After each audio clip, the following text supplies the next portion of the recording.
बात जरूरी समझ लो भैया, वरना कल पछताओगे। पेड़ नहीं होंगे तो सोचो तुम कैसे जी पाओगे।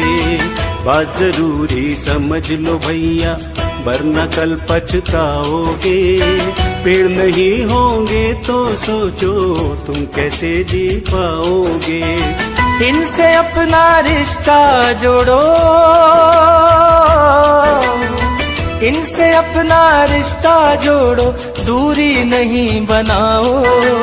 पेड़ बचाओ।